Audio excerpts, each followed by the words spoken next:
तुम कायर हो, कायर। तुम सिर्फ बातें कर सकते हो, सिर्फ बातें। तुम्हें कुछ नहीं आता है। तब है तो कुछ करो, करो कुछ। तुम्हें मेरी आवाज आ रही है? अगर मेरी आवाज आ रही है तो जैसा मैंने कहा है तुम्हें करना होगा। मार दो उसे। मेरा कहा मानो। और जो मैंने कहा है वो करो तुम। मार दो उसे। योर ऑनर, सारे गवाह और सबूत यही साबित कर रहे हैं कि खून प्रीतिका ने ही किए हैं। नहीं नहीं जज साहब, ये सब झूठ है। झूठ तो आप बोल रही हैं प्रीतिका जी, खून आप ही ने किए हैं। नहीं जज साहब, मैं बेकसूर हूँ जज साहब, निर्दोष हूँ मैं। Your honour, your honour. हाँ हाँ मैं सुन रहा हूँ, बोलो क्या कहना है तुम्हें। योर ऑनर, मेरे फाजिल दोस्त नीलेश जी के पास अपने डिफेंस में पेश करने के लिए कुछ है ही नहीं। कोर्ट का कीमती वक्त जाया ना किया जाए। योर ऑनर, कोर्ट का वक्त बेशक कीमती है, लेकिन उससे भी कहीं ज्यादा कीमती है एक बेकसूर इंसान की जिंदगी। मैं साबित कर दूंगा। मेरा कहा मानो और जो मैंने कहा है वो करो। Order order. फैसला सुनाने से पहले अदालत 2 घंटे के लिए स्थगित की जाती है। That's all.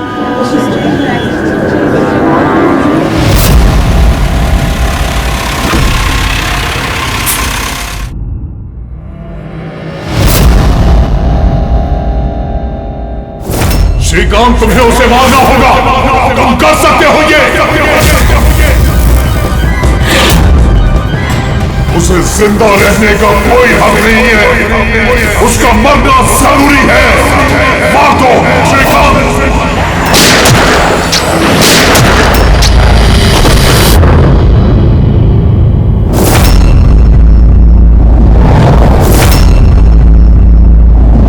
सर, इन लोगों का कहना है कि प्रीतिका यहाँ पर थी जब जज श्रीकांत यहाँ पर आए और उन्होंने उस पर गोली चलाई। उसके बाद वो यहाँ पर आकर खुद को गोली मार दी। उस वक्त मतलब जब ये सब हो रहा था, उस वक्त यहाँ पर जो लोग थे वो कहाँ है? वो लोग कोर्ट रूम में।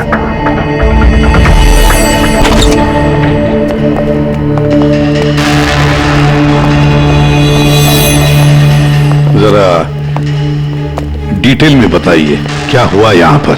सर, एक केस की सुनवाई चल रही थी। जज श्रीकांत जी की हालत कुछ ठीक नहीं लग रही थी। उन्होंने 2 घंटे का रिसेशन लिया और अचानक चेंबर में आए और उन्होंने अपने आप को और प्रीतिका को गोली मार दी। लेकिन वो गन तो रखते ही नहीं थी। उनके पास गन कहाँ से आई? ये तो हमें भी नहीं पता सर कि गन आई कहाँ से, लेकिन गन उनके पास थी जरूर सर। तो गन का इंतजाम पहले से कर रखा था। लगता है जज साहब ने पूरी प्लानिंग की थी कृतिका का खून करने की। लगता तो ऐसे ही है। वैसे जज साहब की इस केस में कोई पर्सनल इन्वॉल्वमेंट थी? नहीं सर, ऐसा तो कुछ भी नहीं था। कृतिका के साथ कोई व्यक्तिगत दुश्मनी? जज साहब तो बहुत ही सुलझे हुए इंसान थे सर। केस के हर एक पहलू पर बहुत ही बारीकी से गौर करते थे सर। मुझे पिछले कई दिनों से लग रहा था कि कुछ ना कुछ गलत जरूर है उनके साथ।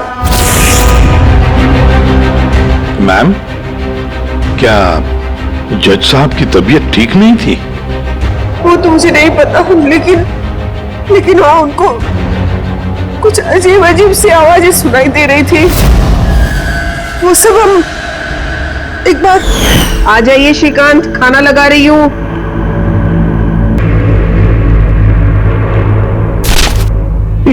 पड़ोसियों की जुबान पे लगा भी नहीं, जब देखो अनाप शनाप बकते रहते हैं। अरे क्या हुआ श्रीकांत, इतना क्यों चिढ़ रहे हो? नहीं, जाके पड़ोसियों का मुंह बंद करो, नहीं सुननी मुझे उनकी बकवास। कैसी बातें कर रहे हो श्रीकांत?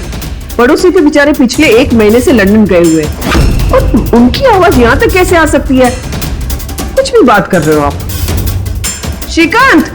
कौशल, पता नहीं श्रीकांत को क्या हो गया है, कुछ अजीब सा बिहेव कर रहे हैं। और पता है तुम्हें, उसे पड़ोसियों की आवाज सुनाई दे रही है, जबकि वो घर बंद है, वहां पे कोई नहीं है। किसे बता दिया सब? किसे बता दिया? और तुम क्या समझती हो? तुमसे झूठ बोल रहा हूं मैं? पूरा बात ऐसे, नाटक बंद करो। बताओ, तुम लोगों ने इस घर में क्या छुपा रखा है? बताओ मुझे, बताओ। मैं सब जानता हूं मैं। तुम मुझे पागल बनाने की कोशिश कर रही हो ना? श्रीकांत ये तुम्हें क्या हो गया है? हाँ? अपनी हालत देखो क्या बना के रखी है। तो यहाँ पे कोई नहीं है, किसकी आवाज सुनाई दे रही है तुम्हें? सुनाई दे रही है, मुझे उनकी आवाज सुनाई दे, यही है, यही है। लेकिन मैं किसी की नहीं सुनूंगा, किसी की नहीं सुनूंगा। कहीं उन्हें कोई दिमागी बीमारी तो नहीं थी? नहीं सर, 15 अप्रैल तक तो ठीक थे, लेकिन हम रेड कैंडी हॉस्पिटल गए थे ना, उसके बाद ये सब कुछ होने लगा था उनके साथ। Red candy hospital? जी सर, इस हॉस्पिटल में चल के पता करते हैं कैसा क्या हुआ था वहां पे कि ये जज साहब अचानक ऐसा बर्ताव करने लगे। सर, इस केस में आखिर बचा ही क्या है? जिस आदमी ने खून किया उसी ने अपने आप को मार लिया। वही तो पता लगाना है ना फ्रेडी, वही तो पता लगाना है कि एक जज ने अपने सामने वाले आरोपी को गोली क्यों मार दी, खून क्यों किया, और तो और उसके बाद में अपने आप पर भी गोली चलाई। क्यों?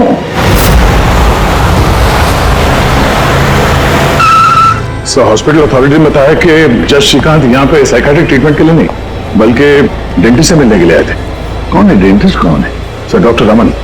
हेलो सर, बताइए मैं आपकी क्या मदद कर सकता हूँ? फिलहाल तो आप डॉक्टर रमन को बुलाइए और उनके असिस्टेंट को भी। डॉक्टर रमन, 15 अप्रैल को जज श्रीकांत आपसे मिलने आए थे ना यहाँ? जी हाँ सर, लेकिन सर उनकी मौत से मेरा क्या लेना देना? मुझसे सवाल क्यों?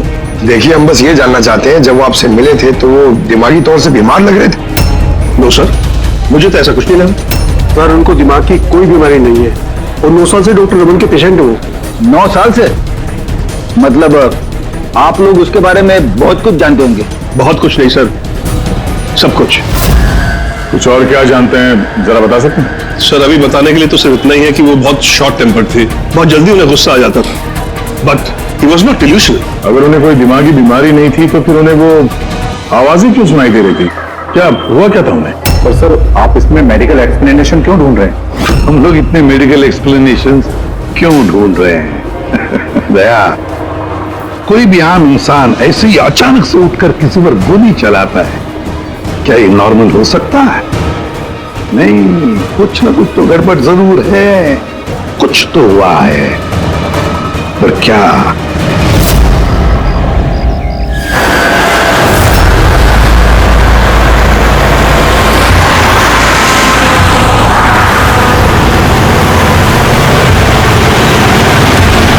वीरेन, तुम बेकार की चिंता करते हो। धनंजय की सिक्योरिटी टीम हमारे साथ है, हम सुरक्षित पहुंच जाएंगे।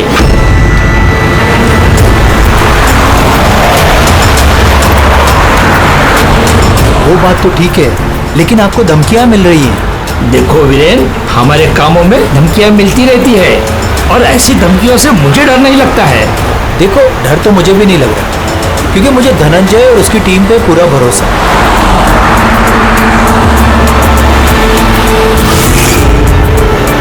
सर, हमने हॉल के 500 मीटर तक लोगों के जाने पर रोक लगा दी है और हर जगह सीसीटीवी से निगरानी की जा रही है।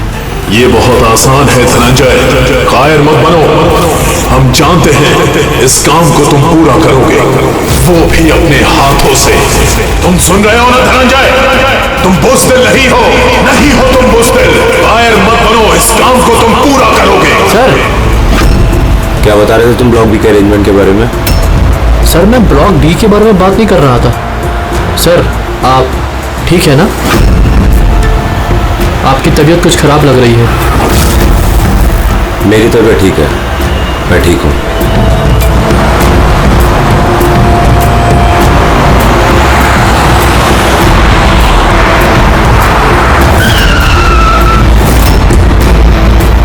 धनंजय, तुम्हें उसे मारना होगा।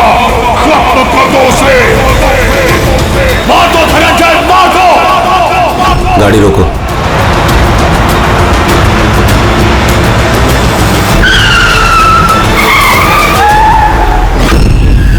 ये इसने गाड़ी क्यों रोक दी? सर, क्या हुआ? शाबाश धनंजय, अपना मिशन पूरा करो। मार दो उसे। याद रहे धनंजय, तुम कायर नहीं हो, तुम ये कर सकते हो। धनंजय यहाँ क्यों आ रहा है? मार दो धनंजय, उसे गोली मार दो, सोचो मत। मैं देखता हूँ। ओके। क्या बात है धनंजय, गाड़ी क्यों रुकवा दी?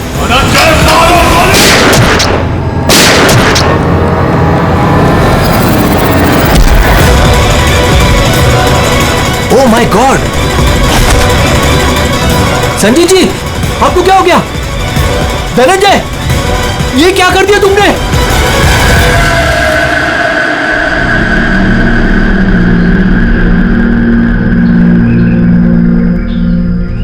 नेताजी के सिक्योरिटी का इंचार्ज वही था? जी सर, धनंजय जी वही इंचार्ज थे।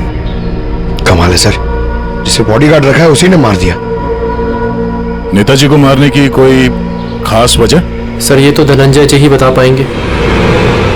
वैसे एक बात बताओ, गोली अंदर मारी या बाहर से? सर बाहर से मारी, कार के। धनंजय, धनंजय, सदमे में लगता सर। तुम लोग जा कहाँ रहे थे? सर नेताजी की चिल्ड्रन फाउंडेशन की मीटिंग थी, वहां जा रहे थे। हमारी गाड़ी आगे थी और नेताजी की कार पीछे, और मैं धनंजय जी से नेताजी की सिक्योरिटी के बारे में बात कर रहा था, पर ये मेरी बातों में ध्यान नहीं दे रहे थे और कुछ खोए खोए से लग रहे थे सर। इनके चेहरे में एक अजीब सी बेचैनी थी। मैंने उनसे पूछा कि क्या हुआ, तो कुछ बहकी बहकी सी बातें करने लगे।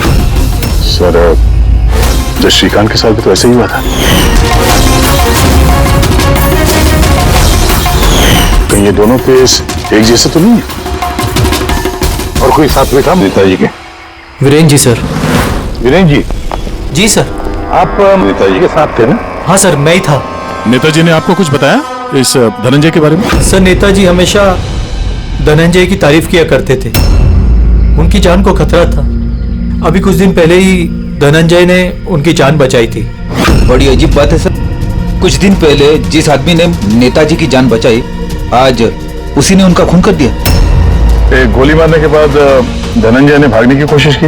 नहीं सर, खुद को गोली मारने की कोशिश की थी सर। बड़ी मुश्किल से सिक्योरिटी वालों ने उन्हें रोका था सर। कमाल है सर, जज श्रीकांत ने खून करने के बाद अपने आप को गोली मार दी और इसने भी अपने आप को गोली मारने की कोशिश की। काम करते हैं, धनंजय को ब्यूरो ले चलते हैं, वहीं से उससे पूछताछ करेंगे। और फिर एक बात समझ में नहीं आ रही है दया, खून करने के बाद खूनी अपने आप को गोली मार लेता है, क्यों?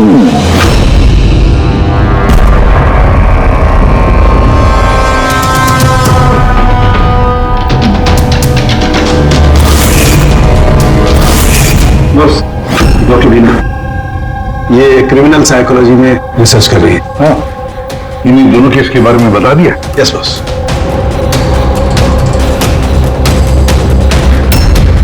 मेरा बेटा कहाँ है? मुझे उससे मिलना है। श्री नेताजी के सिक्योरिटी इंचार्ज धनंजय की माँ। उसे यहाँ क्यों लाए हो?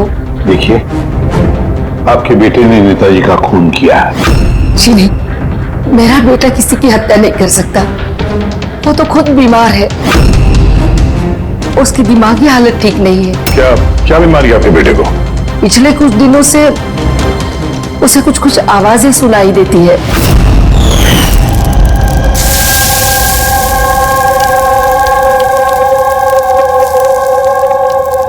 धनंजय, क्या बात है बेटा, बड़े परेशान लग रहे हो? ऑफिस में कोई प्रॉब्लम है क्या? कोई टेंशन? 2 दिनों से तुम मेरे साथ भी ठीक से बात नहीं कर रहे हो। कोई तो है यहाँ। सुनो ना, मैं तुम्हारी फेवरेट सब्जी बना रही हूँ, पालक की। इस घर में कोई तो है जो मुझसे बात कर रहा है। अरे मैं ही तो बड़बड़ा रही हूँ, दूसरा कौन बात करेगा घर में? कोई तो है हमारे अलावा इस घर में जो मुझसे बात कर रहा है। माँ, कोई तो है इस घर में हमारे अलावा। माँ, मुझे अजीब सी आवाजें सुनाई दे रही हैं, कोई मुझसे बात कर रहा है। हम दोनों के सिवा कोई नहीं है बेटा घर में। कोई है जो मुझसे बातें कर। बंद हो गई आवाज, फिर से आ रही है। कोई तो है माँ। कोई नहीं है, कोई नहीं है। अरे कोई तो है माँ यहाँ पर। कोई नहीं है बेटा, तुम यहाँ आ जाओ। लगता है तुम्हारी तबीयत ठीक नहीं है, अभी डॉक्टर के पास जाना चाहिए। लेकिन ऐसा तो स्किज़ोफ्रेनिया में होता है। स्किज़ोफ्रेनिया? हाँ, जैसे कि आप सभी लोग जानते हैं कि स्किज़ोफ्रेनिया एक मानसिक बीमारी होती है। ऐसे में पेशेंट को बहुत सारी आवाजें सुनाई देती हैं, लोग ना होने के बावजूद भी दिखाई देते हैं और पेशेंट अपने आप को मारने की कोशिश भी करता है। क्या आप मुझे बताएंगे कि इन दोनों पेशेंट की उम्र क्या थी? श्रीकांत जी की उम्र 50 साल और धनंजय 42 साल का। लेकिन इस उम्र में स्किज़ोफ्रेनिया नहीं होता। क्या मैं उनसे मिल सकती हूँ? मुझे पेशेंट से बात करनी है। हाँ बिल्कुल, पूरी।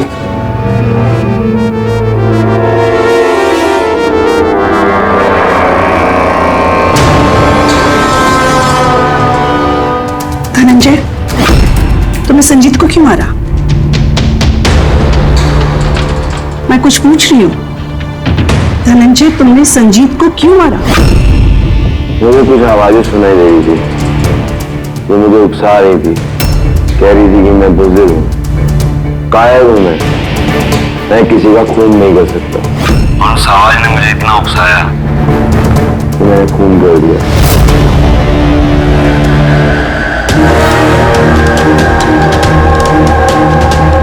और ये तुम्हारा गाल? ये गाल क्यों सूजा हुआ है? मेरे दांत में इन्फेक्शन है। जज श्रीकांत, उनके दांत में भी इन्फेक्शन था सर। मेरे बेटे के भी दांत के इलाज के बाद ही उसकी तबीयत खराब रहने लगी। क्या? दांतों का इलाज करवाया, उसके बाद में तबीयत खराब हो गई? किस डेंटिस्ट के पास इलाज करवा रहा था वो? Doctor Raman, red candy hospital. Red candy hospital गए थे ना, उसके बाद ये सब कुछ होने लगा था उनके साथ। है ना बड़ा अजीब कोइंसिडेंस। धनंजय और श्रीकांत दोनों का भी दांत का प्रॉब्लम, दोनों का डेंटिस्ट भी एक, और ट्रीटमेंट के बाद दोनों की तबीयत भी बिगड़ जाती है। ये कैसा कोइंसिडेंस? गड़बड़ है, बहुत बड़ी गड़बड़ है। इस धनंजय और जज श्रीकांत के दांतों का एक्सरे निकलवाओ, पता तो चले सारा चक्कर है क्या।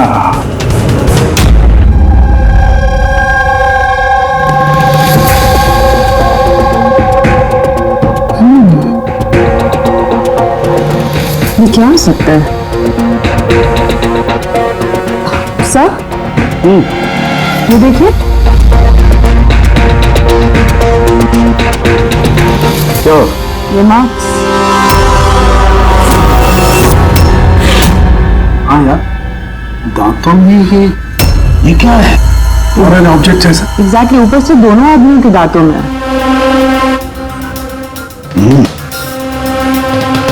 दोनों आदमियों के दांतों में कुछ फॉरेन बॉडी जैसा कुछ क्या हो सकता? तारिका, एक काम करो, एसीपी साहब को फोन कर दो, उन्हें बोल दो कि केस की जड़ मिल गई है।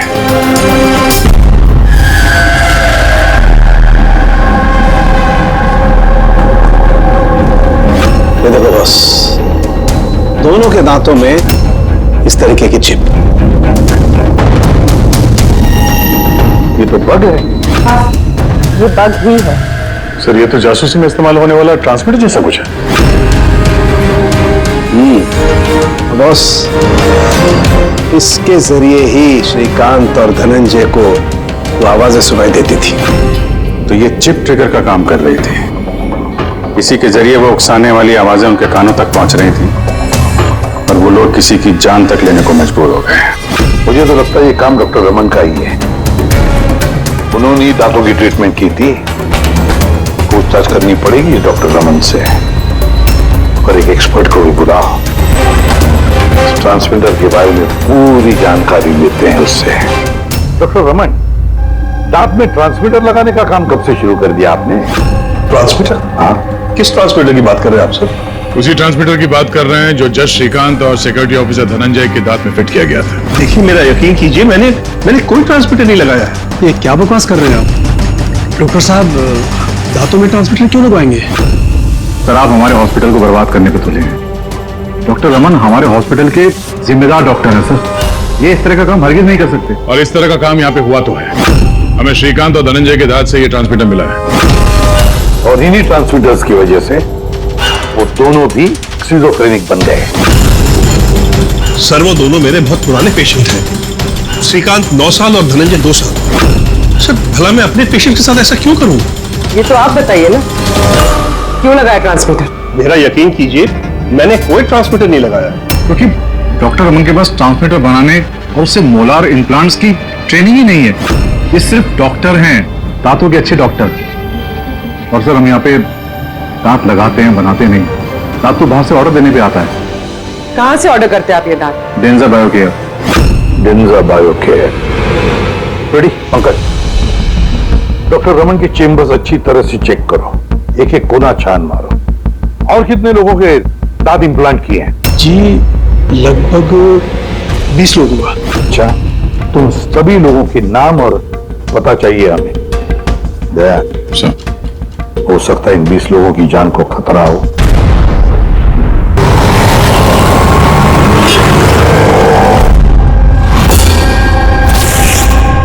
कुछ समझ में आ रहा है? हाँ सर, कुछ समझ में आ रहा है।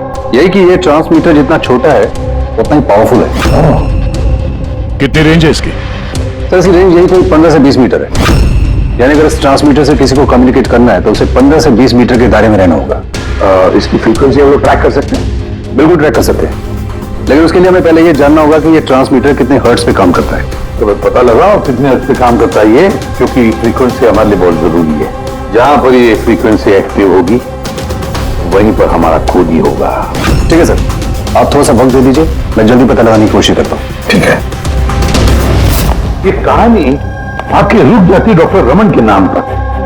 सारा का सारा शब्द डॉक्टर रमन पे ही है। लेकिन सर वो अपने पुराने पेशेंट का खून क्यों करेगा? हाँ सर, हॉस्पिटल एडमिनिस्ट्रेटर बता रहा था कि ऐसा ट्रांसमीटर बनाने की काबिलियत डॉक्टर रमन में नहीं है।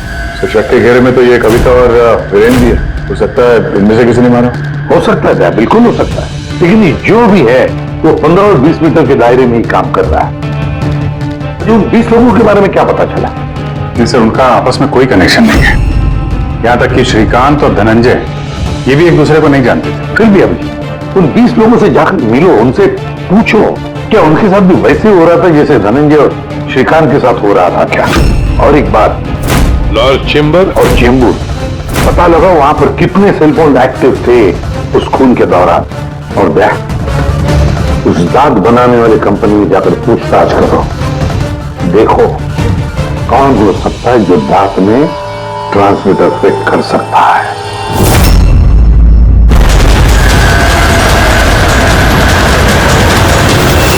विनय आपका ही नाम है? जी हाँ, मेरे नाम है। सॉरी मैंने आपको पहचाना नहीं। हम सीआईडी से। सर मुझसे कोई गलती हुई क्या? नहीं, अब गलती नहीं हुई। एक्चुअली एक केस के सिलसिले में हम कुछ पूछताछ करने आए हैं। आपके दांतों में कुछ प्रॉब्लम थी ना? हाँ। ये इलाज क्या कराया था आपने? रेड के हॉस्पिटल। इलाज के बाद से कुछ तकलीफ हुई है? आई मीन कुछ अजीब अजीब आवाजें सुनाई देती हों या जैसे कोई ऑर्डर दे रहा है कुछ करने के लिए? नहीं ऐसा तो कुछ नहीं हुआ, लेकिन एक दो बार दर्द हुआ था। वो तो नॉर्मल है, दांत लगवाएंगे तो थोड़ा बहुत दर्द तो होगा ही। ठीक है, अगर ऐसी कोई तकलीफ हो तो फौरन हमें बताइएगा। और हाँ, किसी अनजान आदमी के बहकावे में नहीं आना है और किसी के बुलाने पे किसी अनजान जगह नहीं जाना है। ओके जी, ध्यान रखिएगा। जी सर।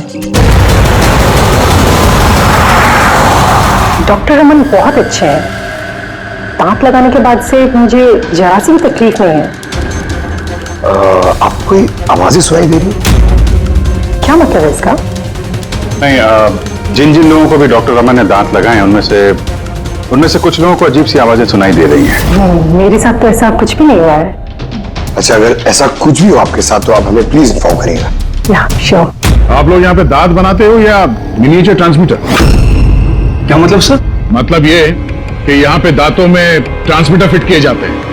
खून करने की साजिश रची जाती है यहाँ पे। हाँ? नहीं सर, आप लोगों को गलतफहमी हो गई है। हम इस तरह के इलीगल काम नहीं करते हैं। इलीगल काम हुआ है यहाँ पे। ये देखिए, रेड कैंडी हॉस्पिटल में आप लोगों ने दांत भेजे थे ना? जी हाँ मैडम। उसके अंदर ट्रांसमीटर फिट किए गए थे।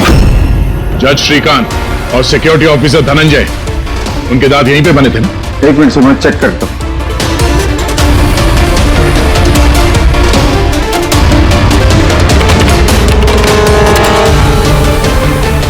हाँ सर, दांत तो यही बने हैं, लेकिन अगर वो हमारी एम्प्लॉय रूपाली होती जिसने ये दांत बनाए हैं तो सच्चाई पता चल जाती। कहाँ है आपकी वो एम्प्लॉय रूपाली? वो तो कल रात गुजर गई। कैसे गुजर गई? उसे अस्थमा अटैक हुआ था, लेकिन हैरानी की बात तो ये है कि उसे कभी अस्थमा था ही नहीं। जी हाँ सर। उसके घर का एड्रेस देना सर। दांत कब लगवाया आपने? सर 2 महीने हो गए। कोई प्रॉब्लम हुई आपको? नहीं, कोई प्रॉब्लम नहीं सर, जब से दांत लगाया सब ठीक है सर। कुछ आवाजें सुनाई दे रही हो अजीब अजीब सी? नहीं सर, पर हुआ क्या सर? देखिए, रेड कैंडी हॉस्पिटल में जितने लोगों ने भी ट्रीटमेंट कराया उन्हें कुछ प्रॉब्लम्स हो रही हैं और उनमें से 2 जन की तो मौत भी हो चुकी है। सर मैं मरना नहीं चाहता सर। नहीं, आप घबराइए मत, ऐसा कुछ नहीं है। आपको कभी भी ऐसी कोई प्रॉब्लम हो कि कुछ अजीब अजीब सी आवाजें सुनाई दे रही हो, या फिर कोई ऐसा आदमी दिख रहा हो जो है नहीं, मतलब दूसरे बोल रहे हैं कि किससे बात कर रहे हो, तो अगर ऐसा कभी हो तो फौरन हमें कांटेक्ट करिएगा। और कितने लोग बचे पंकज? सर, चेक करने के लिए और 5 लोग बचे हैं सर। 5 को भी जल्दी से जल्दी चेक करना होगा। क्या पता उस हत्यारे का अगला निशाना इन्हीं में से कोई हो। हाँ सर।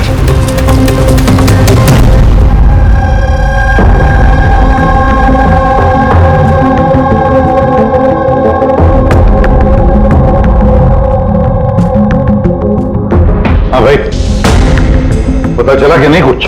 सर मैं ऑलमोस्ट पहुंच गया, बस थोड़ी सी देर और सर। हाँ फ्रेंड, जज श्रीकांत और संजीत का संबंध है सर। अच्छा, कैसा संबंध है? सर ये केस फाइल देखिए। 2009 में एक डॉक्टर रिसर्च कर रहे थे, लेकिन उसकी ग्रांट नेताजी संजीत ने कैंसिल कर दी। और इस डॉक्टर का प्रैक्टिस करने का लाइसेंस कैंसिल किया नेताजी संजीत ने, और उसे सजा सुनवाई जज श्रीकांत। नाम है डॉक्टर ललित। सर ये डॉक्टर ललित है कौन? पता लगाना पड़ेगा ये डॉक्टर ललित है कौन और किस बात पर रिसर्च कर रहा था। तो आपकी बेटी ने टूथ इम्प्लांट करवाया था? हाँ, अभी 2 दिन पहले ही कराया था इम्प्लांट रेड कैंडी हॉस्पिटल से।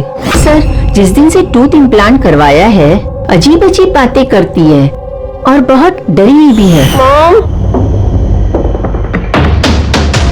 मॉम, क्या हुआ, कुछ चाहिए? कोई आया क्या घर में? कोई भी तो नहीं। नहीं मॉम, कोई तो है घर में। मैं हूँ, तुम हो, और पापा तो हांगकांग में है, और कोई आएगा तो बेल बजाएगा ना। बेल भी तो नहीं बजी है। पता नहीं मॉम क्या हो रहा है, जब से सोकर उठी हूँ ऐसा लग रहा है कि घर में कोई है और मेरे बारे में अजीब अजीब सी बातें कर रहे हैं मुझसे। समझ में नहीं आ रहा है। मेरी तबीयत तो ठीक है। कोई सपना देखा क्या? नहीं मॉम, कोई सपना नहीं देखा। लगता है मेरे कान बज रहे हैं।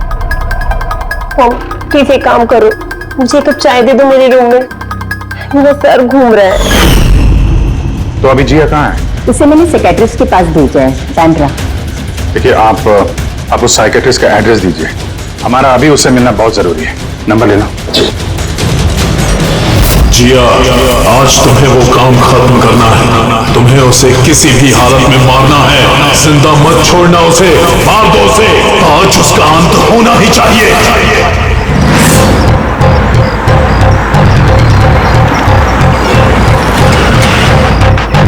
कहाँ जाएंगे मैडम? जेके मार्केट। उसे कहो तुम्हें जेके मार्केट जाना है। मैंने कहा मैडम कहाँ जाएंगे? जेके मार्केट। जी बैठिए।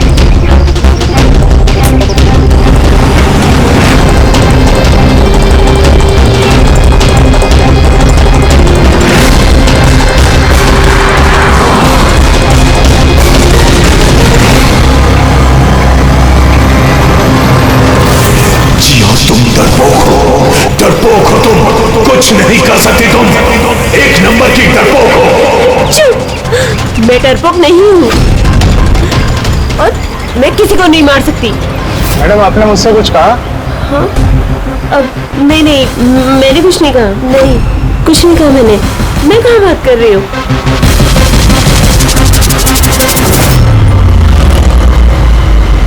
जिया, तुम्हें उसे मारना होगा। तुम उसे जिंदा नहीं छोड़ सकती, तुम्हें उसे मारना होगा जिया, मारना होगा तुम्हें। नहीं, मैं किसी का खून नहीं करूंगी, किसी का भी नहीं। अरे भैया, गाड़ी क्यों रोक दी? मैडम, गाड़ी आगे नहीं जाएगी। क्यों नहीं जाएगी? मैंने कहा ना मैडम, गाड़ी आगे नहीं जाएगी। अगर ले जाना ही नहीं था तो बैठाया क्यों? मैडम, आप उतरती है या मैं गाड़ी से उतर जाऊं?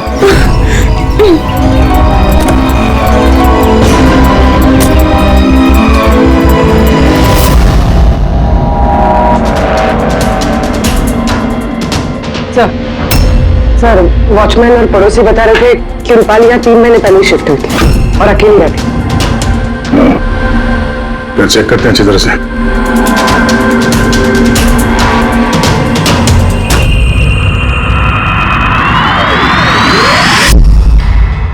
ये क्या है?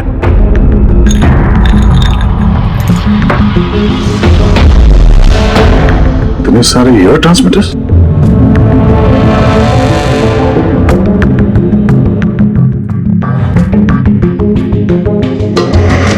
डॉक्टर रमन की पेशेंट्स की पूरी डिटेल्स भी है इसमें।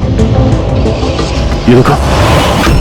सर, ये जिया तो वही है जिसके बारे में अभिजीत सर ने हमें बताया था। सर, ये रूपाली, ये कहीं किसी की कठपुतली तो नहीं थे?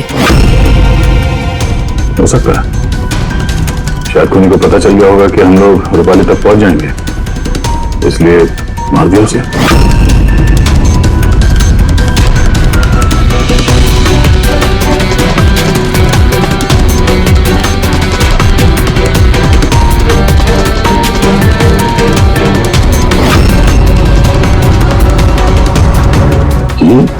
ये नेताजी, संजीत, वीरेन और जिया, इन तीनों के चेहरे पे रेड सर्कल। नेताजी के चेहरे पे क्रॉस मारा होगा। नेताजी तो मारे गए, अब बचे ये वीरेन और ये जिया। मतलब अगला नंबर इनका है।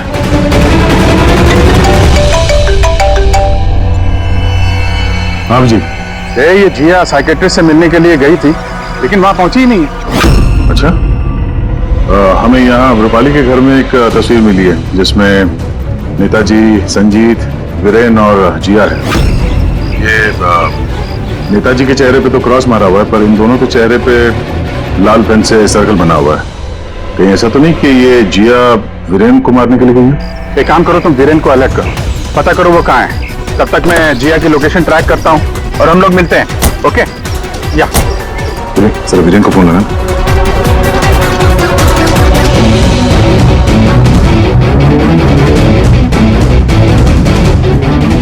सर, वीरेन का फोन तो बंद है। कर लिया। हाँ सर, ये ट्रांसमीटर 1.8 मेगाहर्ट्ज से 2 मेगाहर्ट्ज के बीच में काम करता है। ग्रेट, 1.8 मेगाहर्ट्ज से 2 मेगाहर्ट्ज पर। हाँ सर। दया, मेरी बात ध्यान से सुन लो। हाँ, पहले तो फ्रेडी ने कमाल कर दिया है। हाँ, रिसर्च करके ऐसा नाम निकाला है जिसका कनेक्शन इस नेताजी संजीत और जज श्रीकांत के साथ है। उस आदमी का नाम है डॉक्टर ललित। हाँ, डॉक्टर ललित। यस, मुझे तो ये डॉक्टर ललित ही बहुत गड़बड़ लग रहा है दया। मुझे तो उसी पे शक होने लगा है, क्योंकि डॉक्टर ललित का कुछ साल पहले इस नेताजी संजीत ने प्रैक्टिस करने का लाइसेंस कैंसिल कर दिया था, और फिर इस डॉक्टर ललित को जज श्रीकांत ने सजा सुनवाई। और हुआ क्या? पहले खून हुआ जज श्रीकांत का, और फिर उसके बाद में नेताजी संजीत मारा गया। ये खून कौन कर सकता है? ये डॉक्टर ललित ही कर सकता है। उसी का कनेक्शन है इन दोनों के साथ। बस अब डॉक्टर ललित जिस फ्रीक्वेंसी पर ऑपरेट करता है वो फ्रीक्वेंसी भी पता चल गई। हाँ, टेक्नो एक्सपर्ट ने बता दिया है, 1.8 मेगाहर्ट्ज से लेके 2 मेगाहर्ट्ज तक। बस अब इस फ्रीक्वेंसी पर हम टैप करेंगे डॉक्टर ललित को, पता चलेगा ये डॉक्टर ललित किस किस से बात करता है और क्या बातें करता है। और दया, ये रेडियो फ्रीक्वेंसी 1.8 मेगाहर्ट्ज से 2 मेगाहर्ट्ज हमारे सारे पुलिस स्टेशन और रेडियो लाइन्स को बता दो। अब देखते हैं कब तक भागता है ये डॉक्टर ललित।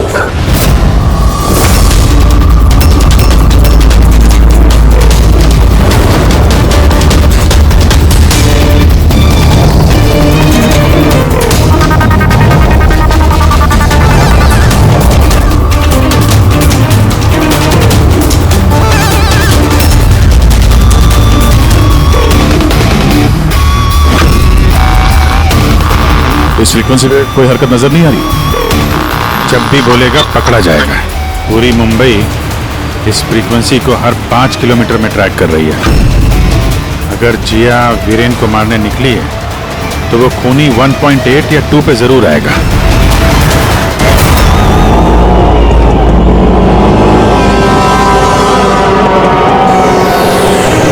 जाओ जिया, अपने काम को अंजाम दो। ये कौन हो सकता है जो संजीत के खूनी के बारे में मुझे बताने के लिए यहाँ बुलाया है? जिया, उसे मारना होगा तुम्हें। उसे जिंदा रहने का कोई हक नहीं है।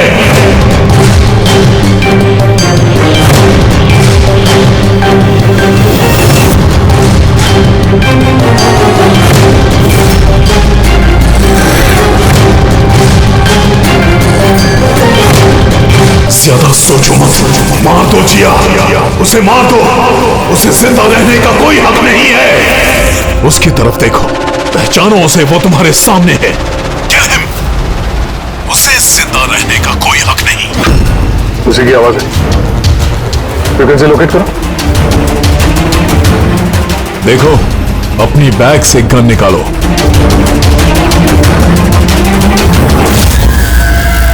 जिया, तुम कायर नहीं हो। Shoot him, shoot him. Location क्या बता रहा है? सर, जेडी मार्केट मरोल दिखा रहा है।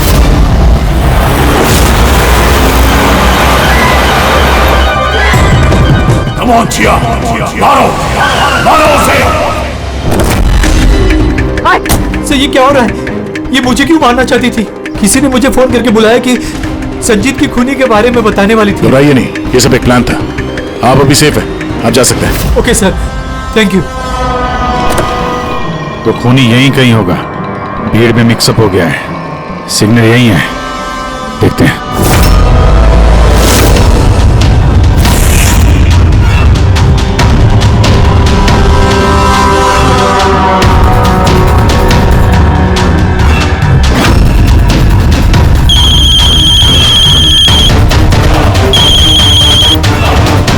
हेलो, अभिजीत बोल रहा हूँ। कभी हमसे भी मिल लिया करो। अरे इधर उधर क्या देख रहा है? तेरे पीछे हो। डॉक्टर ललित,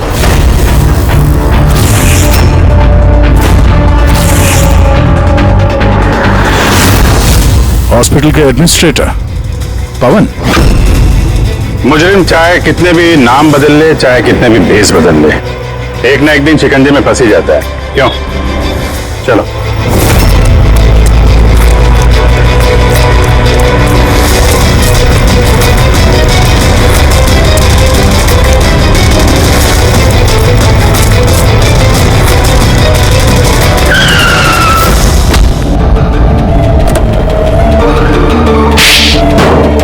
जज श्रीकांत और नेताजी संजीत, इन लोगों का खून क्यों करवाया तुमने? से बदला लेना चाहता था।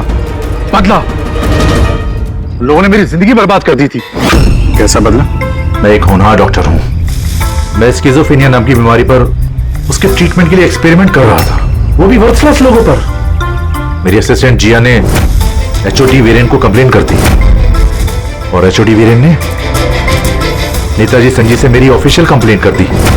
और नेताजी संजीत ने तुम्हारा ये एक्सपेरिमेंट रुकवा दिया? हाँ, मेरा प्रोजेक्ट बीच में रुक गया। तो फिर जेल किस लिए गए थे तुम? मेरी लापरवाही की वजह से एक आदमी की मौत हो गई थी। जज श्रीकांत ने मुझे बिना कुछ सोचे समझे 10 साल की सजा दे दी। मेरे डॉक्टर होने का रुतबा छीन गया मुझसे। तो इन लोगों को मार के अपना खोया हुआ रुतबा हासिल कर रहे थे तुम। रमन और रूपाली, इन दोनों का क्या इन्वॉल्वमेंट था? जेल से बाहर आने के बाद मैंने अपने दुश्मनों को ट्रैक करना शुरू कर दिया। मैं उनके अंदर एक डिवाइस फिट करना चाहता था जिससे उनको कुछ पता ना लगे। डॉक्टर रमन और रूपाली मेरी इसमें मदद कर रहे थे। उन लोगों ने कैसी मदद की? जब श्रीकांत और जिया को दांतों में प्रॉब्लम थी, वो अपने चेकअप के लिए डॉक्टर रमन के क्लिनिक पे जाते थे। नेताजी संजीत के दांतों में कोई प्रॉब्लम नहीं थी, बल्कि उनके बॉडीगार्ड धनंजय को दांतों में प्रॉब्लम थी। मैंने उसे फ्री डेंटल चेकअप का लालच दिया और डॉक्टर रमन के क्लिनिक पे भेज दिया।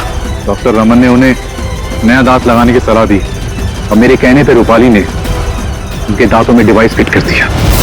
और रूपाली सब करने के लिए मान गई? हाँ। क्योंकि मैं रूपाली से प्यार करता था। हम दोनों ने मिलकर एक डेंटल क्लिनिक खोला था। रूपाली इस काम में मेरी मदद कर रही थी। तो फिर उसका खून क्यों किया तुमने? क्योंकि जब श्रीकांत और नेताजी के मरने से आप उस तक पहुंच जाते और वो मेरा नाम ले देती, इसलिए मैंने उसे हमेशा हमेशा के लिए चुप करा दिया। फिर बदला लेने के लिए क्या कुछ नहीं किया तुमने? इतनी सफाई से खून किए तो फायदा क्या हुआ? आखिर में पकड़े गए ना? मेरा मिशन किसी को मारना नहीं था सर, मैं बस अपने आप को जीनियस साबित करना चाहता था। मैं चलते फिरते इंसानों को हथियार बना सकता था। अगर यही दिमाग किसी अच्छे काम में लगाते तो आज मुजरिम नहीं बनते और जिंदगी भर जेल की सलाखों के पीछे सड़ते नहीं। दरवाजा खोलो, कोई है बाहर? दरवाजा खोलो। लगता है हमारी आवाज सुनने वाला कोई नहीं है बाहर।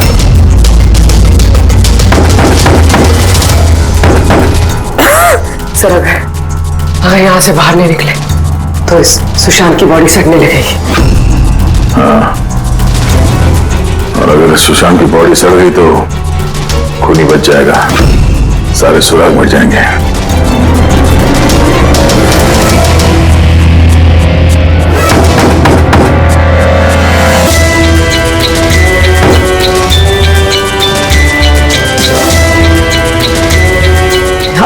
ऑक्सीजन भी बहुत कम है। हाँ बोलिए, चाहे कुछ भी हो जाए हमें दरवाजा खोलना ही पड़ेगा।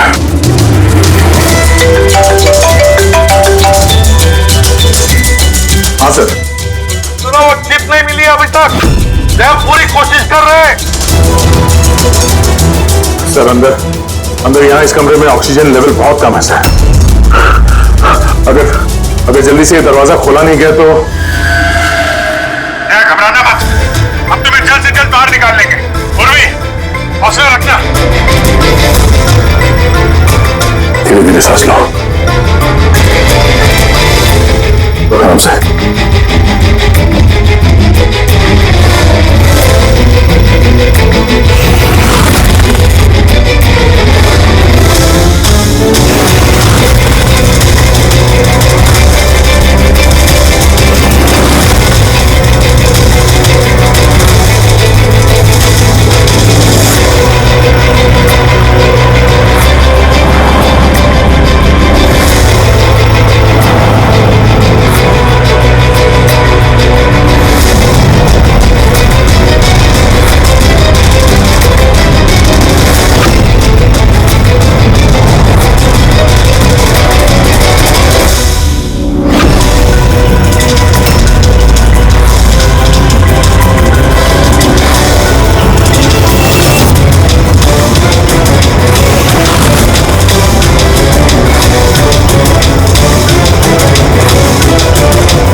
इतना टाइम हुआ, इतनी कॉफी पी ली है कि मेरी रात की नींद हराम होने वाली है।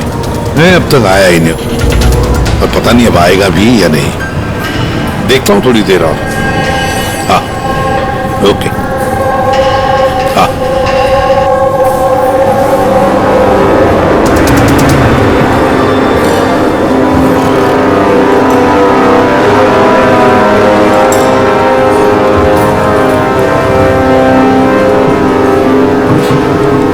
कॉफी अच्छी है ना? बहुत अच्छी है साहब। पक्का? पक्का।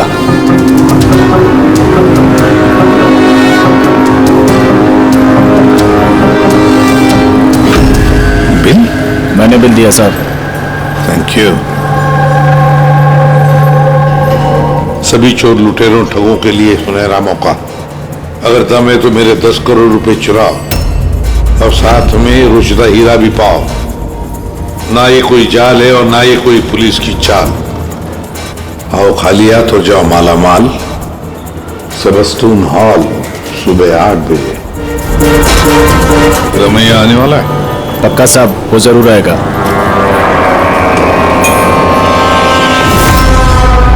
मैं आप सबका बहुत बहुत बहुत स्वागत करता हूं। पुलिस, घबराइए मत। ये कहना चाहता था कि पुलिस और दुनिया की नजरों में आप चाहे चोर, उचक्के, डाकू, लुटेरे कुछ भी हो सकते हैं, लेकिन मेरी नजर में नहीं। मेरी नजर में आप सिर्फ कलाकार हैं। ऐसे कलाकार जिनकी उंगलियों में जादू है, और इस जादू को रोकने के लिए मेरा यकीन कीजिए यहां परिंदा भी पर नहीं मार सकता। अब मैं आप लोगों को एक बहुत ही राज की बात बताने जा रहा हूं।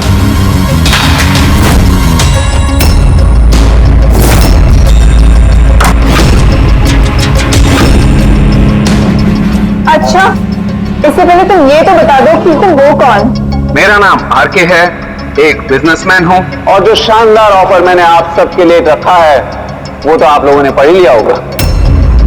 लेकिन बिजनेसमैन तो हमेशा अपना मुनाफा देखते हैं, तुम पे यकीन कैसे करें? मुझ पे यकीन कर लो मेरे भाई, इसमें कोई साजिश नहीं है। मैं खुद यही चाहता हूं कि तुम लोग मेरा पैसा चोरी करके ले जाओ। अब जो मैं आप लोगों को बताने जा रहा हूं उसे बहुत ध्यान से सुनिए, लेकिन सुनने से पहले एक नजर यहां दे ली।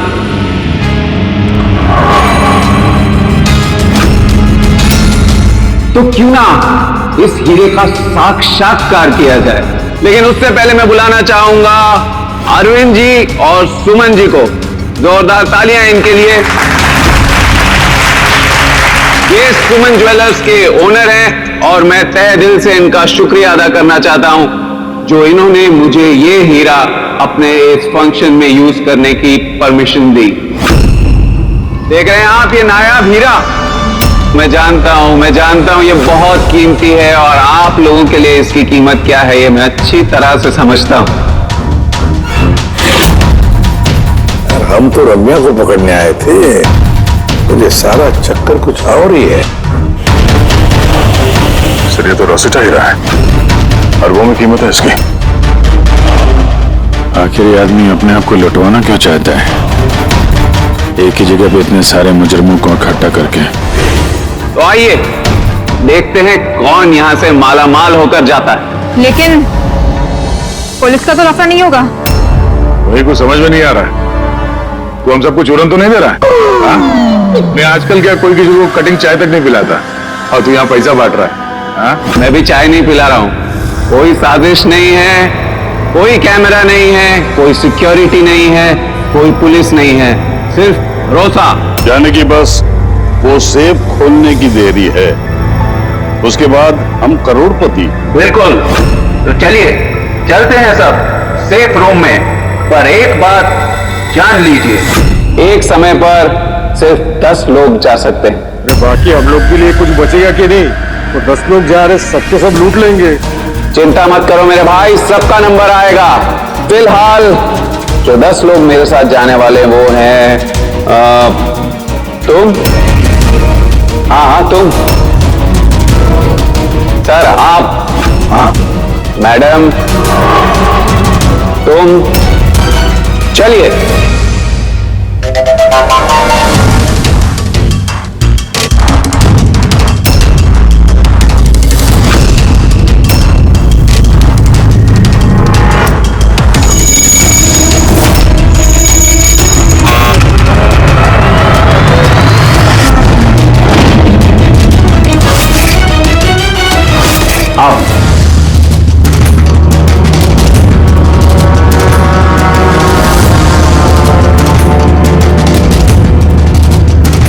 आप लोगों को यह ना लगे कि आपके साथ कोई हेरा फेरी की जा रही है। मैं खुद यहां पर यह हीरा आपके सामने रख रहा हूं।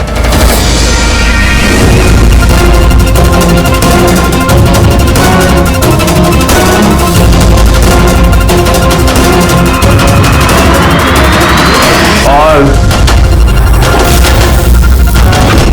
ये हैं वो 10 करोड़ रुपए जो बेसब्री से आप सबका इंतजार कर रहे हैं। एक और बात मैं आप सबको बता दूं, इस कमरे में ना कोई सीसीटीवी है ना हिडन कैमरा। तो क्या आप लोग तैयार हैं अपनी जिंदगी बदलने के लिए? मेरे को मालूम था अपनी जिंदगी एक दिन यू टर्न मारेगी और मैं खुद का हेलीकॉप्टर में उड़ेगा। लेकिन मेरा हेलीकॉप्टर तुम्हारे हेलीकॉप्टर से पहले उड़ जाएगा। मैं और मेरी टीम अब ये तिजोरी बंद कर देंगे।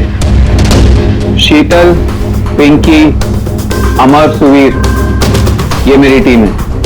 आइए।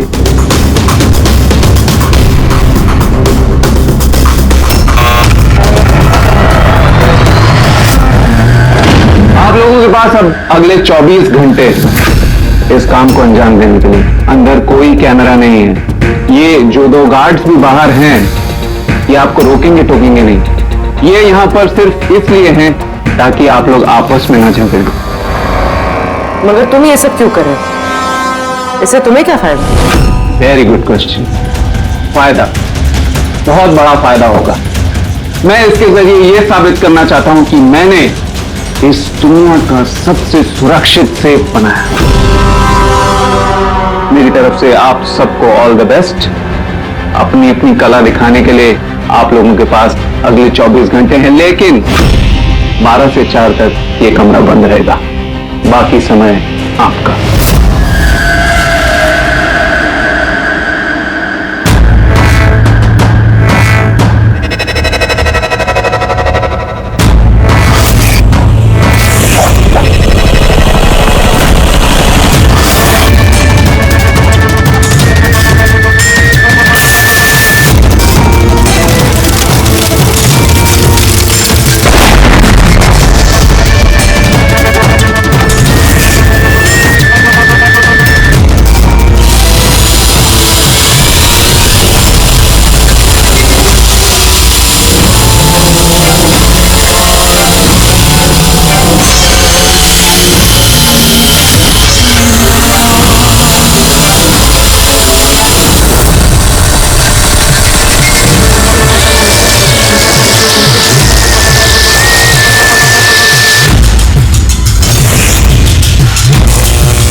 चलो चलो, बहुत हो गई कोशिश।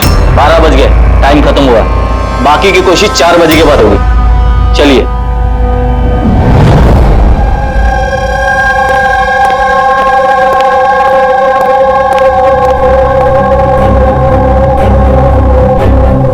सारे के सारे चोर उचक्के वहां पहुंच गए हैं, मगर वो नहीं पहुंचा जिसका हमें इंतजार था, वो रमैया।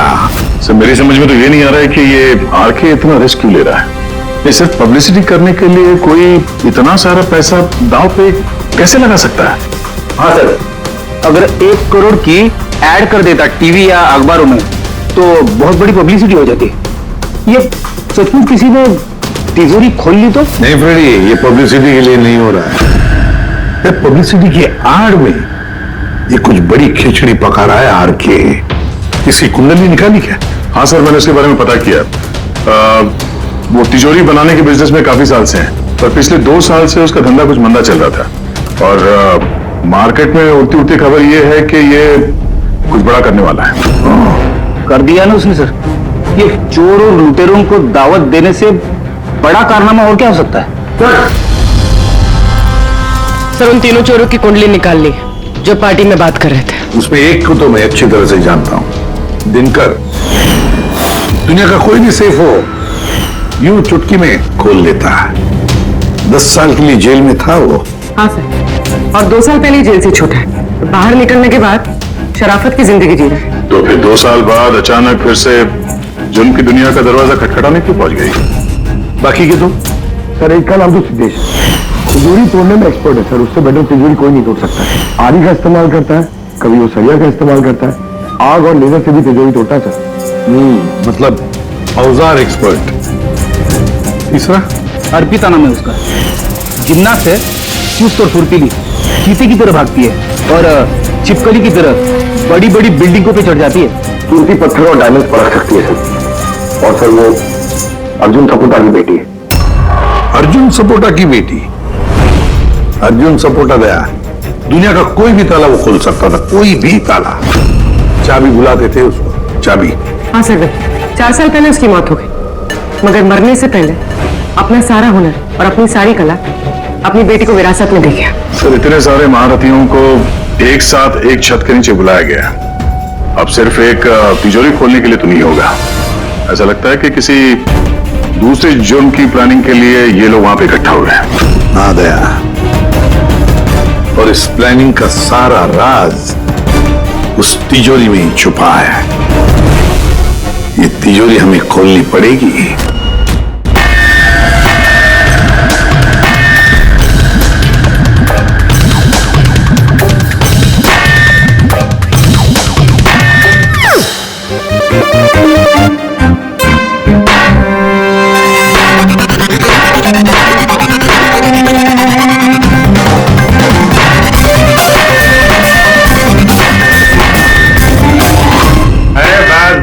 बस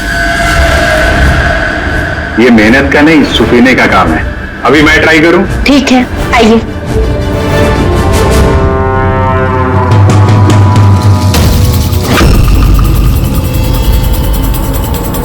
एक्सक्यूज मी,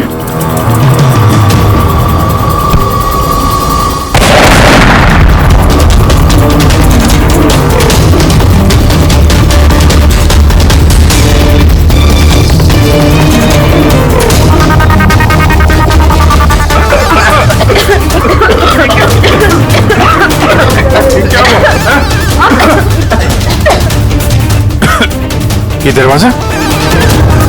दरवाजा तो थोड़ा खुला हुआ है। खुल गया?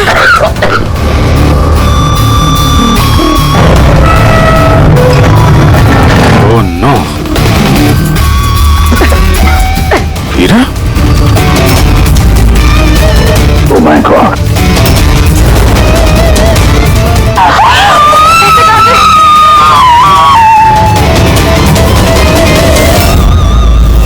सर ये तो अरविंद है, उस हीरे का मालिक।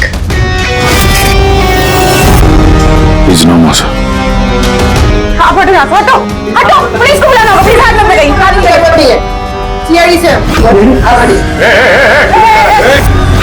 चल नीचे, कोई ले जा रहा है? देख रहे हो, कोई नहीं जा रहा।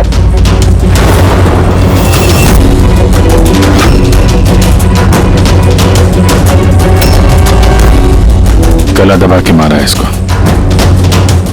गला दबा के मारा है? इस कमरे में तो सारे के सारे मुजरिम भरे हुए हैं, इन्हीं में से किसी ने किया होगा।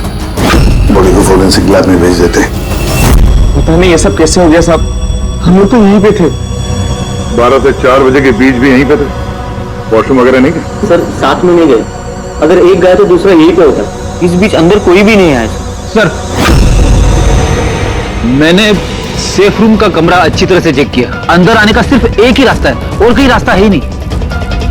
सर, अगर अंदर आने का एक ही रास्ता है तो ये अरविंद अंदर आया कब और कैसे? बाहर तो ये गार्ड्स थे।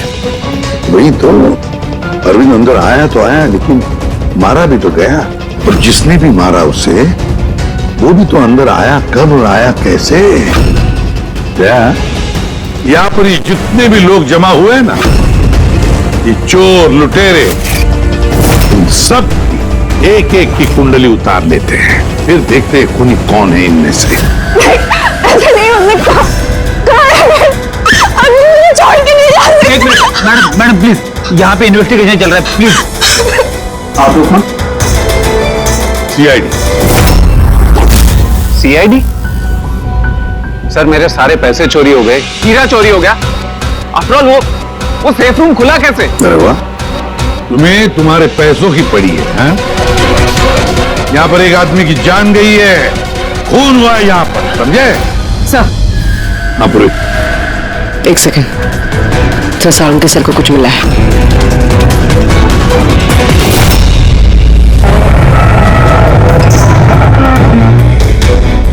बॉस, ये तिजोरी बारूद के धमाके से निकली है। इसका ताला और बाकी के मैकेनिज्म अभी भी सही सलामत है। तो धमाका नकली था? नकली कैसे? इतनी तेज आवाज आई थी, हम लोगों ने धुआं देखा था। ये सब क्या? वो सारा का सारा एक ड्रामा, थोड़ा सा बारूद इकट्ठा करके धमाका किया गया और बाकी चीजों के लिए पायरोटेक्निक का इस्तेमाल किया गया, जैसा फिल्मों में स्पेशल इफेक्ट के लिए किया जाता है। अगर ये धमाका नकली था तो ये सेफ खुला कैसे? शायद ये सेफ पहले से खुला होगा। इम्पॉसिबल।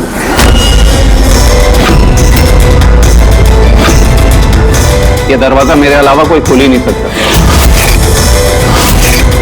क्योंकि इसकी चाबी मेरे पास है, मेरे हाथ के अंदर।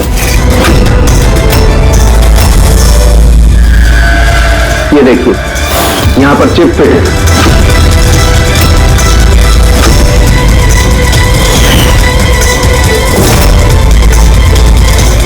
हाँ सर, सेफ रूम की चाबी RFID चिप में है, जो सिर्फ आरके सर के हाथ में लगी चिप की फ्रीक्वेंसी मैच होने पर ही खुलेगी। अगर ये सेफ तुमने नहीं खोला, फिर किसने खोला? रात के 12 और 4 बजे के बीच में कहाँ थे तुम? सर हम लोग होटल सीमा में थे, इसी की सक्सेस पार्टी के लिए। तो होटल सीमा में CCTV कैमरे तो लगे ही होंगे? डेफिनेटली सर, होना ही चाहिए। एक मिनट सर, मैं आपको बता सकता हूं कि ये पैसे किसने चुराए होंगे। अमर, जल्दी मेरे केबिन में आओ। अमर, फुटेज दिखाओ। जी सर। ये देखिए सर, 12 से 4 बजे की सेफ रूम की CCTV फुटेज। सेफ रूम का फुटेज? तुम तो कह रहे थे कि उस कमरे में कोई कैमरा नहीं है। सर अब चोरों को कौन सच बोलता है?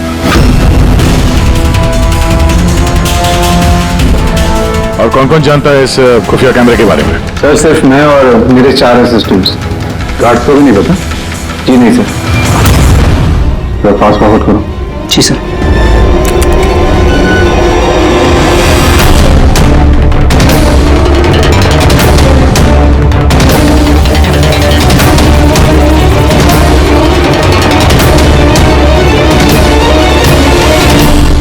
कैसे हो सकता है सर? ये 12 से 4 के बीच में कमरे में कोई नहीं आता। वही तो, नहीं तो अरविंद दिखना चाहिए था। जरूर इस CCTV फुटेज के साथ किसी ने छेड़खानी की है। एक बात समझ में नहीं आ रही, ये अरविंद आधी रात को वहां करने क्या आया था? सर। हाँ बोलो, तुम उनका स्टेटमेंट लिया? हाँ सर, उसका कहना है कि अरविंद को आधी रात में किसी का फोन आया था। फोन पे बात करते ही वो गुस्से में आ गया और घर से चला गया। फोन कहां से आया था? नंबर चेक किया? हाँ सर, प्राइवेट नंबर, इसलिए ट्रेस नहीं हो पाया। और अरविंद का फोन वो ट्रैक हुआ? सर उसका फोन वहीं पर ट्रेस हुआ है जहां पर ये तिजोरी वाला खेल चल रहा था। सर वो तीनों चोर आ गए। देखिए, मुझसे पूछताछ करके आप सिर्फ और सिर्फ अपना वक्त बर्बाद कर रही हैं। मैं अभी भी जेल से छूट के आई हूँ। चोरी और मर्डर करके मैं दोबारा जेल क्यों जाना चाहूंगी? अगर चोरी नहीं करना चाहती थी तो वहां चोरों की पार्टी में क्यों गई थी? काफी ललचाने वाला इनविटेशन था वो, लेकिन ACP साहब, अब मैं बूढ़ा हो चुका हूँ, ब्लड प्रेशर की बीमारी है, हार्ट का प्रॉब्लम है मुझे। अब ये चोरी वोरी मेरे बस का काम नहीं। हाँ, टाइम पास करने मैं वहां गया था। अब आप ही बोलो सर, अगर कोई सामने से ये बोले कि आके पैसे लेके जाओ, तो कानून की नजर में ये चोरी तो नहीं हुई ना सर? तो तुम तिजोरी खोल नहीं पाए? तो कहीं इसी गुस्से में तुमने कहीं खून तो नहीं कर दिया? अब नहीं खुली तो नहीं खुली तिजोरी। तो क्या हुआ? Plan B। क्या प्लान B? क्या था प्लान B? आपको कुछ नहीं सर। चुपचाप बता, समझा? वरना तू भी जानता है काफी चीजों के लिए मैं भी बहुत बदनाम हूँ। हाँ? वो लिंक रोड पे ज्वेलरी का शॉप है, कल वहां पे मैंने चोरी की थी। कितने बजे की थी चोरी? 11:30 से 4:30 के बीच पे। साइबर टीम की रिपोर्ट आ गई सर, CCTV फुटेज में छेड़छाड़ हुई है। 12 बजे से 4 बजे तक जब ब्रेक था सर, किसी ने फुटेज को लूप में लगा दिया। मतलब साफ है पंकज, वहां पर CCTV कैमरा लगे हुए हैं, ये RK की टीम के अलावा और कोई भी नहीं जानता था। RK की टीम का ही कोई है जो इस सब में मिला हुआ है।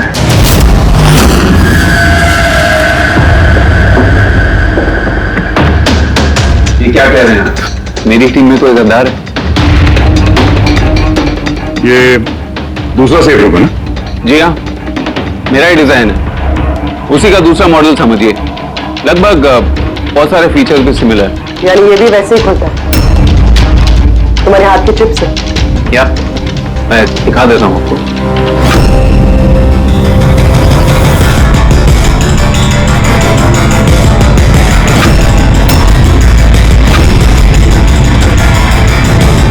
ये खुल क्यों नहीं रहा है? What's the problem, Sheetal? Check करो, ये खुल क्यों नहीं रहा है?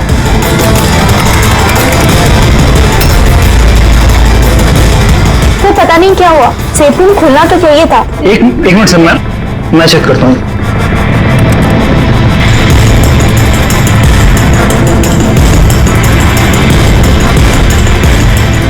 ओह नो, क्या हुआ? सर किसने लॉक का कोड चेंज कर दिया। कोड? ऐसा कैसे हो सकता है? कौन कर सकता है ये? एक मिनट कोड बदल दिया मतलब? किसी ने सर का कोड चेंज कर दिया है, अब ये सेफ रूम सर के चिप से भी नहीं खुल पाएगा। क्या? तो फिर कैसे खुलेगा ये? आके आप कह रहे थे कि ये दोनों सेफ रूम जो आपने बनाए ओरिजिनल है, ये वाली और वो दूसरी वाली भी? जी हाँ। तो फिर हो सकता है तो दूसरी वाली जो सेफ रूम है वो भी शायद इसी चिप से खोली गई है। यानी उस सेफ रूम को खोलने के लिए मुजरिम को आरके की जरूरत नहीं पड़ी होगी। हाँ, उसी चिप से उसने वो सेफ रूम खोल दिया, पैसे लूट लिए वहां से और अरुण का खून कर दिया। सर मुझे तो लगता है ये असिस्टेंट लोग ही हैं। सीसीटीवी फुटेज के बारे में तो इनको पता था। सर हम ऐसा क्यों करेंगे? अगर थोड़ी भी गड़बड़ होती है तो शक तो हम पे ही जाएगा ना। ऐसा क्यों करेंगे ये तो हमें पता करना पड़ेगा। आरके आपके पास ये चिप को डिटेक्ट करने के लिए कोई डिवाइस है, कोई इक्विपमेंट? जी हाँ, मेरे पास एक रिमोट चिप रीडर है। गुड। दूसरा?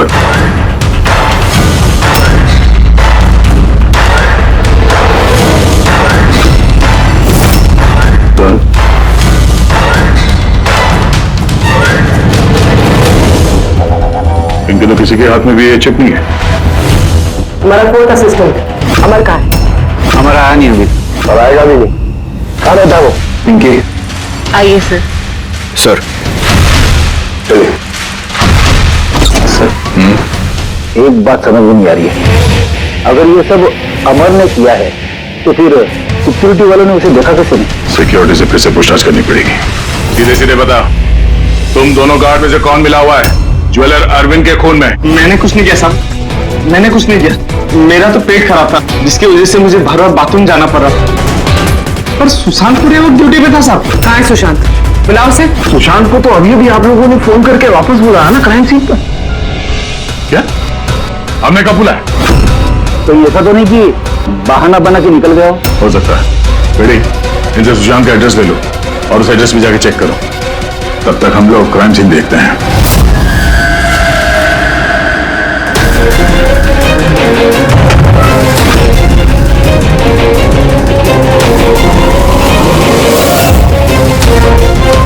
सर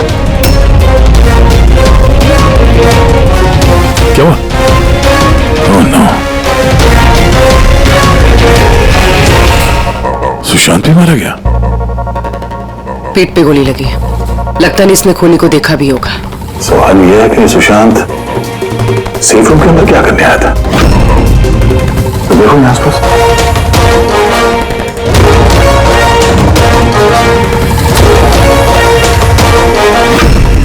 सर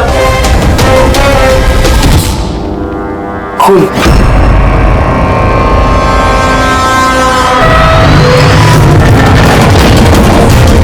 दरवाजा कैसे बंद हो गया? दरवाजा किसने बंद किया? खोलो सर।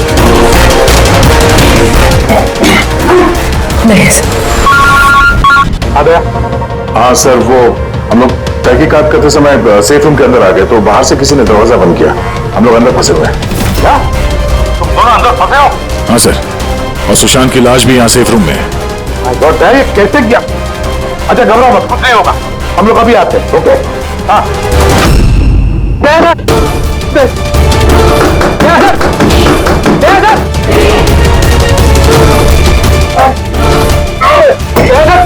क्या घबराना से जल्द बाहर निकाल लेंगे। पूर्वी, हौसला रखना।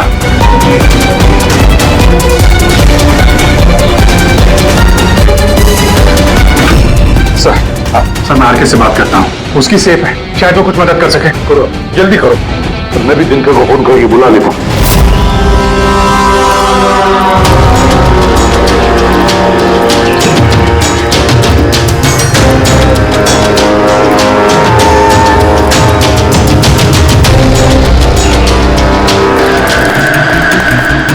बॉस, दया और पूर्वी कैसे? यार फिलहाल तो ठीक है उनकी हालत, लेकिन तिजोरी में ऑक्सीजन खत्म होते जा रहा है। उस तिजोरी के साइज के हिसाब से वहां पे अभी बस 1 घंटे की ऑक्सीजन बची होगी। ओह माय गॉड, इसका मतलब 1 घंटे के अंदर अगर केस सॉल्व नहीं हुआ तो दया सर को नहीं, कुछ नहीं होगा फ्रेडी, दया पूर्वी को कुछ नहीं होगा। क्या सर, एक बात बता, अमर की बॉडी में से कुछ मिला है ना तुझे? हाँ मिला। क्या मिला? तो इसका मतलब ये सारा किया कराया अमर का ही है, अरविंद का खुद भी अमर नहीं किया है। सर ये चिप मिलने से तो बहुत अच्छा हो गया। शायद इस चिप की मदद से वो तिजोरी का दरवाजा खुल जाए, दया सर और पूर्वी बच जाए। नहीं खोल सकते बॉस, हम दरवाजा नहीं खोल सकते। क्यों नहीं खोल सकता? मतलब ये कि चिप पूरी तरह से जली हुई है, देखो यार।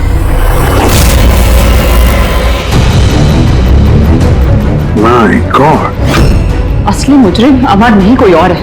चिप खराब करके उसने सारे सबूत मिटा दिए। तो पूर्वी और दया को बचाने के लिए और कोई तरीका नहीं है। तरीका है, तरीका है। दया और पूर्वी को बचाने के लिए हमारे पास सिर्फ 50 मिनट बाकी है, और इस 50 मिनट में हम पहुंचेंगे, इस मुजरिम तक जरूर पहुंचेंगे।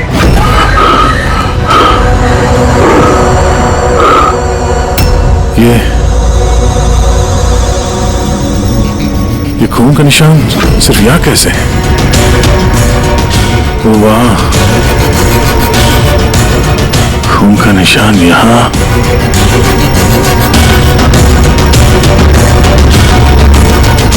एक मिनट।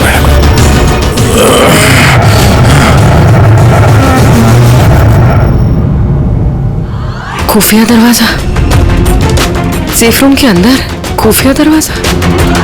इसका मतलब जब इसे गोली मारी तभी दरवाजा खुला था, इसलिए खून के निशान यहाँ पे भी है और इस खुफिया जगह की तरफ भी है।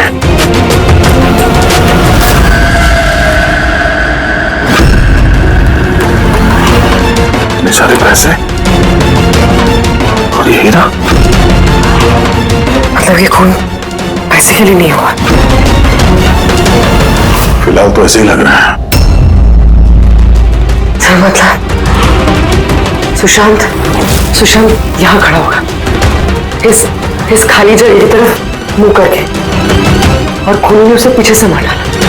हाँ पूर्वी, मगर अब सवाल यह है कि ये सेफ रूम का दरवाजा खोल के अंदर करने क्या आया था सुशांत?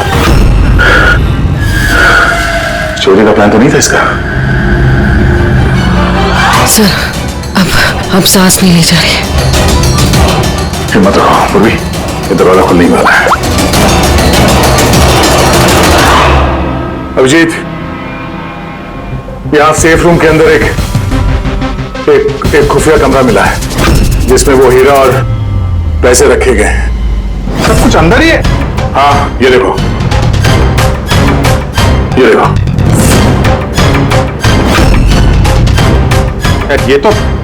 ये तो अच्छी खासी जगह है, यहां तो कोई भी छिप सकता है।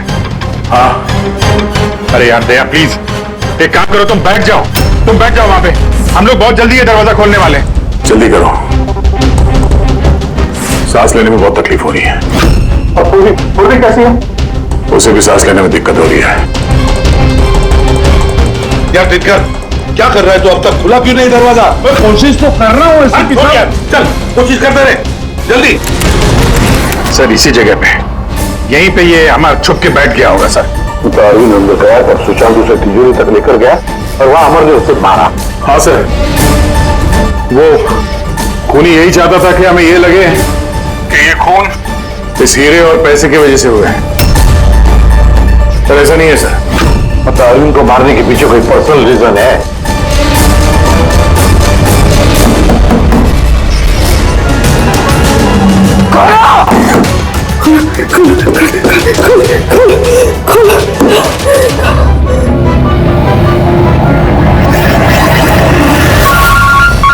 सांख्य का फोन है।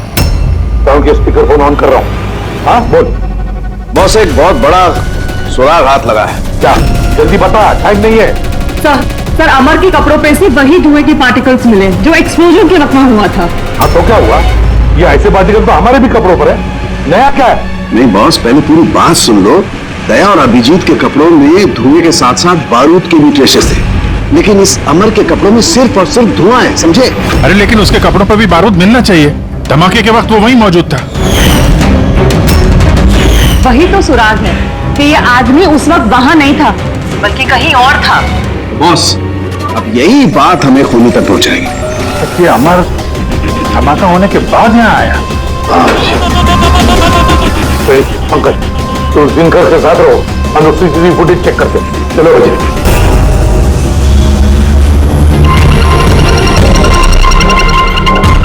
सर ये अमर धमाका होने के बाद से इसे बाहर निकला है। किसी को इशारा कर रहा है सर।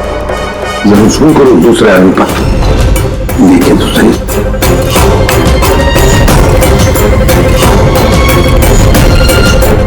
ये है मास्टरमाइंड।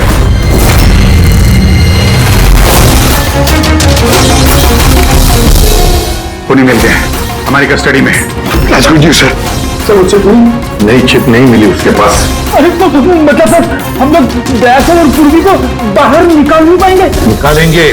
सॉरी एसीपी साहब, मेरी जिंदगी भर का अनुभव धरा का धरा रह गया। ये सिर्फ मैं नहीं खोल सकता, अब इन्हें भगवान ही बचा सकता है। 1 मिनट दिनकर,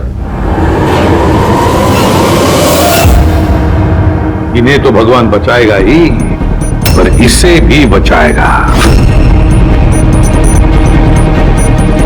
सुवीर नाम है इसका। इसी की थी सारी प्लानिंग। सर ये आरके का असिस्टेंट? हाँ, दया और पूर्वी की तरह ये भी एक एक सांस के लिए मोहताज हो जाएगा। क्यों दिनकर? सही कर रहे ना हम? तुम्हारे बेटे सुवीर को उस सेफ में बंद करके।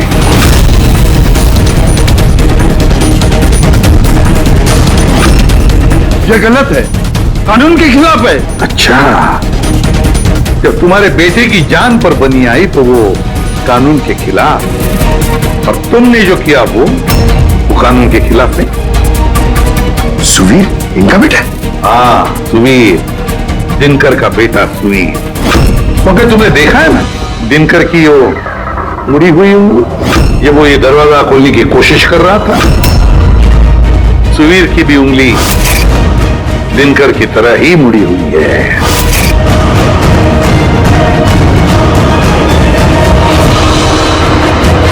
तो क्या हुआ? मुड़ी हुई उंगली तो किसी की भी हो सकती है। मगर इस केस में जेनेटिक्स का कमाल है। चाहे तो डीएनए टेस्ट कर सकते हैं, लेकिन रिजल्ट आने में बहुत देर हो जाएगा और सुवीर दम तोड़ चुका होगा। क्यों? हाँ, है वो मेरा बेटा। अगर उसको कुछ हुआ तो अंदर दया और पूर्वी भी मर जाएंगे।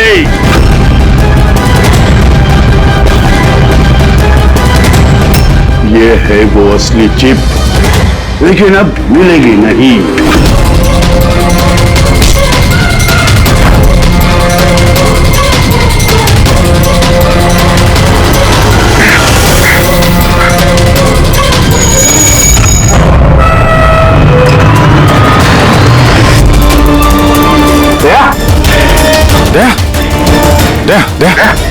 दया की खोलो।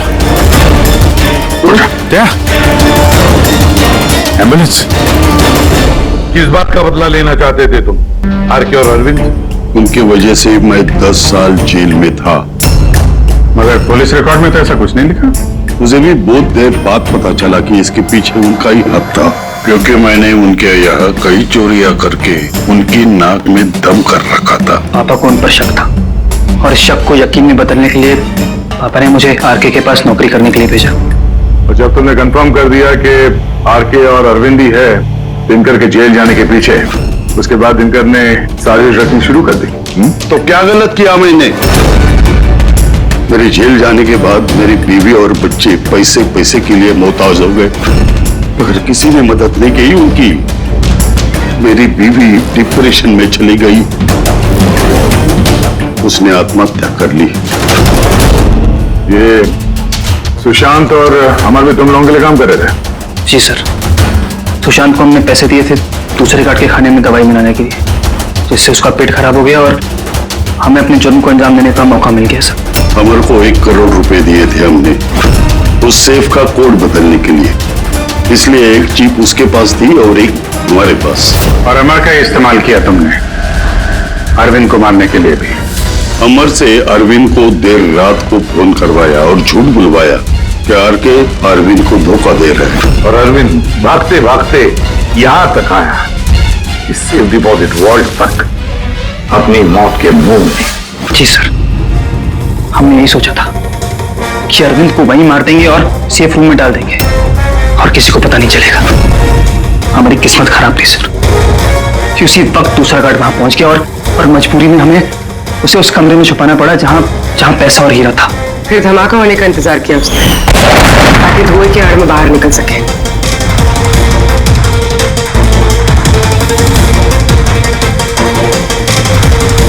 मगर अमर और सुशांत को क्यों मारा? क्योंकि वो दोनों कुछ ज्यादा ही लालची हो गए थे। अमर ने मरने से पहले बताया कि सुशांत अकेला ही तिजोरी साफ करना चाहता था, सब पैसे अकेले लूटना चाहता था, इसलिए यहाँ सही वक्त पर आकर हमने उसे मार डाला। लेकिन तुम दोनों सीआईडी वाले गलत वक्त आके यहाँ पे फंस गए। तुम्हें लगा कि हम लोग असली तक पहुंच जाएंगे और तुम सबका आंडा फोड़ देंगे, इसलिए हमें सेफ रूम में लॉक कर दिया और सोचा अंदर ही दम तोड़ देंगे हम लोग। हाँ?